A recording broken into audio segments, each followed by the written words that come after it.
Ice challenge. Called a coefficient of something that I forgot. COP. And I'm better at drawing than my dad, so I can. LiveNetZero challenge number 3, heating and cooling. First part is we're going to show you what we currently have. The main source of heat in our house is coming from a heat pump. Funny fact, we call it a thermal pump because the French name is thermopompe, so we confuse the two. This is the pump. P for pump. Heat pump essentially takes heat from outside the house, brings it inside the house. The air outside comes in and it makes it heat up, and then it has a thing down from the basement. It gives the heat in our house. It does that using ducts. So inside your house you'll have a big ventilator that'll push air through ducts all around your house in every room. You know duct tape? It's for like the ducts inside the house. Why is a heat pump more efficient than, let's say, a convection heater? So let's think of a convection heater. We have one convection heater. So we have one unit in the front of our house where we don't have any ducts. So no ducts make it to the front of our house. We don't have a basement.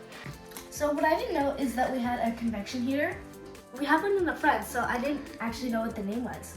And what they do is they radiate heat. They take in electricity and convert that electricity to heat. So they radiate that heat. You would have 1 unit of electricity put into the system and 1 unit of electricity that would come out of the system as heat. For a thermal pump, for every 1 unit of electricity that you put in, you actually get 4 units of heat out of the system. That is called a coefficient of performance. Okay, so your heat pump.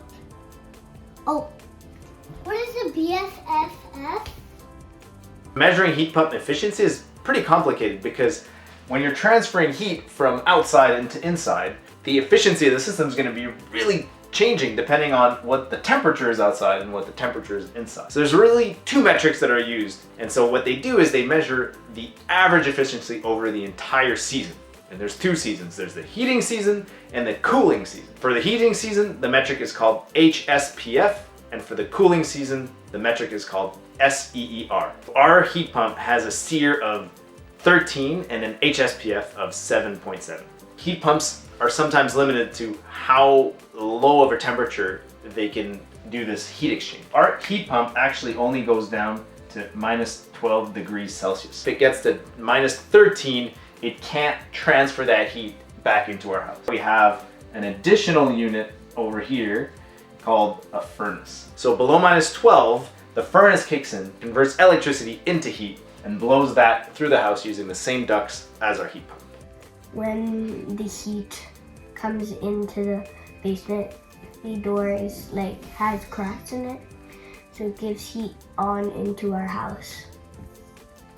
Thanks for listening to me.